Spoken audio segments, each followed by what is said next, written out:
नमस्कार दोस्तों, हमने आपको अकर्मक क्रिया बताया। आप देखिए सकर्मक क्रिया, जहां क्रिया कर्म के साथ आती है, अर्थात कर्ता जो क्रिया करता है उसका किसी वस्तु पर प्रभाव पड़ता है, उसी को कर्म कहते हैं। तो जहां क्रिया कर्म के साथ आती है उसे सकर्मक क्रिया कहते हैं। जहां क्रिया का फल कर्म पर पड़ता है, अर्थात कर्ता जो क्रिया करता है उसका जिस पर प्रभाव पड़ता है उसी को कर्म कहते हैं। और जहां कर्म रहता है उसे सकर्मक क्रिया कहते हैं। जैसे मोहन फल खाता है, मोहन करता है, फल कर्म है और खाना क्रिया है।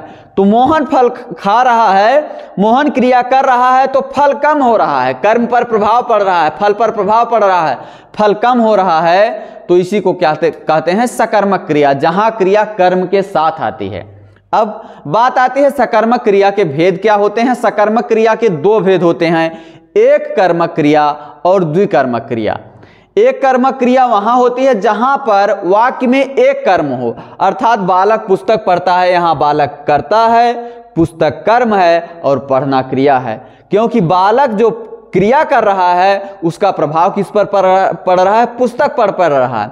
अर्थात बालक जब पुस्तक को पढ़ रहा है तो पुस्तक फटेगी, पुरानी होगी, क्योंकि इस पर प्रभाव पड़ रहा है। तो पुस्तक यहां पर कर्म है, एक ही कर्म है, इसलिए इसको एक कर्मक क्रिया कहते हैं। द्विकर्मक क्रिया में दो कर्म होते हैं। द्विकर्मक क्रिया वहां होती है जहां कर्ता क्रिया तो एक होते हैं लेकिन कर्म दो होते हैं। जैसे राम ने श्याम को पुस्तक दी, राम यहां करता है, देना क्रिया है, और श्याम को पुस्तक दी। श्याम भी यहां कर्म है और पुस्तक भी यहां कर्म है, क्योंकि प्रभाव दोनों के ऊपर पड़ा है। पुस्तक राम के पास थी, वह श्याम के पास चली गई, और श्याम का हाथ खाली था, श्याम के हाथ में पुस्तक आ गई। दोनों पर प्रभाव पड़ा, जो राम के द्वारा क्रिया की गई दोनों पर प्रभाव पड़ा, तो इसे द्विकर्मक क्रिया कहते हैं। हम उम्मीद करते हैं समझ में आ गया होगा।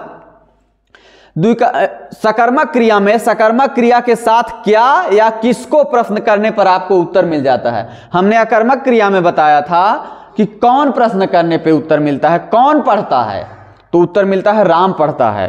तो यहां पर प्रश्न क्या होगा कि किसको, अर्थात किसको पुस्तक दी? श्याम को पुस्तक दी, आप जान गए श्याम कर्म है। राम ने श्याम को क्या दिया? पुस्तक दी। आप यह भी जान जाइए कि पुस्तक भी कर्म है और श्याम भी कर्म है। अर्थात क्या दिया, किसको दिया, ये दोनों क्या हैं? कर्म है। जो उत्तर मिलते हैं क्या और किसको प्रश्न करने पर जो उत्तर मिलते हैं वही कर्म होते हैं। तो जाहिर सी बात है कि राम ने श्याम को पुस्तक दी, तो यह द्विकर्मक क्रिया हो गई, क्योंकि यहां पर दो कर्म है। रचना की दृष्टि से, रचना की दृष्टि से क्रिया के 5 भेद होते हैं। सामान्य क्रिया, संयुक्त क्रिया, नाम धातु क्रिया, प्रेरणार्थक क्रिया और पूर्वकालिक क्रिया। धन्यवाद।